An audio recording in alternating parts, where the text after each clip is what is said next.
So, Hereditary was written and directed by Ari Aster, and it stars Toni Collette, Gabriel Byrne, Alex Wolff, and Millie Shapiro. And when Toni Collette's mother passes away, the family begins noticing very strange occurrences that are happening among the kids, among themselves, and among people in their lives and in the house, and they're trying to figure out what exactly is going on here.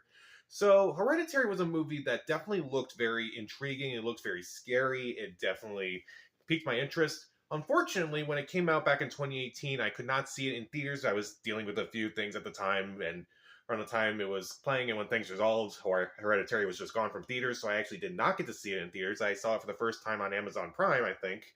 And now that I've seen it multiple times, this movie gets under my skin more and more with each new viewing. I do think it's really great. I do think the acting is great. And I do think the horror is very unique. I think it's not like your typical horror movie. I do really like this movie overall. So, what do I like? Well, the acting in particular is incredible. Toni Collette, she was incredible in this movie. Her role is very dark. It's very disturbing. She's very disturbed in the movie. It's very well done. It's incredible to see. And honestly, looking back, I'm not surprised that she wasn't nominated for Best Actress. But at the same time, I'm like, she really should have been. She really sold that movie, particularly in this one scene about halfway through the movie. She's at dinner with, her son and her husband, and she's just yelling at her son, and it's so uncomfortable. It's just so scary, and yet it strangely feels real, and it just, I, that was probably the most uncomfortable I've ever been in a movie. Just listening to her speech is just so well done. It's just so terrifying in that scene, and she's incredible in this movie. Alex Wolff, I thought, was also really good in this movie. He gets a lot of crap for the way that he cries in this movie. I actually really like the way that he cries in this movie. I thought he was really good in this movie. Millie Shapiro is also really creepy in this movie too. Well, before what happens in the movie, she was really disturbing in this movie. Gabriel Byrne also does a really good job, but I feel like he's kind of just outshined by Toni Collette and Alex Wolff in particular. So I do think he does an all right job for what he has to do. The mystery itself is very interesting, and I love kind of going back to this movie and kind of like looking for clues to see like where things are. Obviously, the telephone pole where Charlie gets her head chopped off, you can clearly see there's a cult symbol on there. The funeral scene in the opening, you can clearly see cult members just kind of like smiling at Charlie by kind of like going back at like all these other. I kind of like going back to movies like this where you can definitely find clues as to what was going on and like where things might have been planted. And I kind of just go back and realize pretty much nothing in this movie was a happy accident. Everything about this movie was planned from the beginning. I do really like that with movies like this. And I do think the themes of this movie are also very interesting. Now, I know it seems like it's very common that you have like mental illness being portrayed in horror movies, especially now after success of movies like this. It is very well done here, and it definitely shows it's not just the effect of the person; it's just kind of the effect of everyone else around them. I do think that is very fascinating to see how grief is portrayed and how it also displays a powerlessness, fate. It's also very well done. Very there's like it doesn't struggle to do anything, but it has a lot of things that's tackling, and it actually just does them all really well, and you can definitely see each one. And I definitely feel like I can look at this movie and get something new out of it. I think that is really interesting. And I do think, even though it's not like scary, not in the same way that something like Scream is scary or something like that, and it definitely plays up the tragedy more than horror. And I feel like that to me is more terrifying than something in like Scream. I do think that is really well done. And I really like what Ari Aster chooses as what is scary. Like what is actually happening, like what is really happening, that may be scarier than what we may think is happening. And also, what is more scary to me is not necessarily what is happening on the screen, but what will happen on the screen. And I do think that is actually even more terrifying than what is actually happening at the moment. As far as the technical categories go, pretty much everything is on point. The cinematography is incredible. The score is eerie and definitely fascinating. The atmosphere is really well done. I wish I saw this movie in theaters, and I wish I could go back and actually see it in theaters. Is there anything I don't like about Hereditary? Well, there are a couple things. Well, there's some things I wish this family kind of did. So in the movie, Charlie is allergic to nuts or something like that, and yet no one brings an EpiPen to the funeral. Like they mention it, it's like, oh, that doesn't have nuts in it. It's like, oh, so she has an allergy. That's going to be played up later, obviously, but they don't bring it to the party at any point. How does this family not have an EpiPen lying around? How does that happen?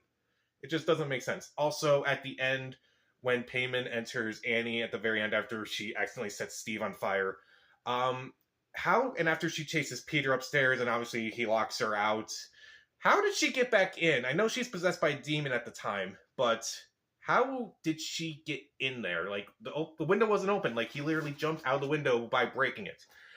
How did she get up there? It doesn't make any sense. But even though there are some unexplained things that I don't really care for, there are some things that I kind of don't really like about that are explained. Basically, at the end, it's kind of revealed that the cult has been doing this whole thing. Annie's mom has been part of this cult, and that they've orchestrated this whole thing, and it was predestined to happen no matter what. Okay, fine. But what I don't get about it is that, okay, the cult was behind it the whole time. So you're telling me that they were behind, getting Peter to take Charlie to the party so that way Charlie can die in this accident, and then have all these other family members just kind of like slowly become the worst versions of themselves, and then eventually go into Annie and then go into Peter. So if they're so good at this and they managed to do everything perfectly, why couldn't they have done this before? It's mentioned at the very end that Payman wasn't supposed to go into Charlie. He was supposed to go into a male host. And so they chose Peter as that male host. So why couldn't they have done that before? Obviously, they couldn't have done that with Annie's brother because Annie's brother obviously died. But how did they not do that sooner? It just doesn't really make a whole lot of sense. And admittedly, I do think this movie is a little bit more eerie than it is scary. And I think because it is more eerie, that's why it gets under my skin more. Like, scary is fine for a moment, but it's like, once it's there, it's released. But like with Hereditary, it just kind of just sticks there. Like, the moments are just like creepy and disturbing, are just either things you kind of just fear will happen rather than just something that is happening at the moment. And that's why I think Hereditary really does succeed. Another one of those movies where every time I do watch it, it does get more and more interesting and does get better. I won't watch this movie as much as like Creed or John Wick or anything like that, but it's definitely a movie that really is creepy. Like, admittedly, like that thing Charlie does, the sound, whatever, throughout the movie. Admittedly, I catch myself do that, and every time I accidentally do it, I just kind of get chills because I'm like, don't want to do that because that's kind of a thing with Payman, and I'm like, don't want that. So, Hereditary, it's really well done. The acting is incredible. The cinematography, the score, the atmosphere is incredible. The themes are very interesting. The mystery is interesting. The way that Ari Aster uses horror in this movie is very effective.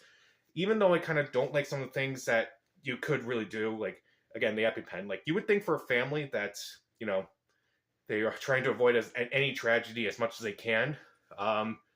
You would think that they would actually try to avoid every possible thing. Like, make sure you're safe at all costs. I think that would also be very interesting now to think about it.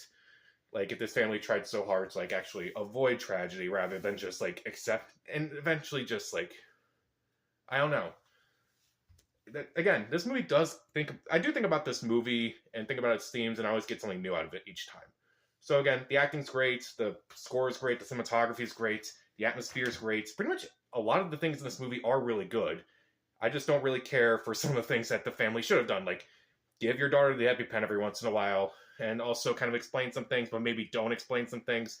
It kind of doesn't work, but I do think this is a really good movie. I'll give Hereditary 3.5 out of 4 stars. See it. So, what's your favorite elevated horror movie? I guess that's what Hereditary is. Comment down below, subscribe to the channel. This is Pat. Stay safe.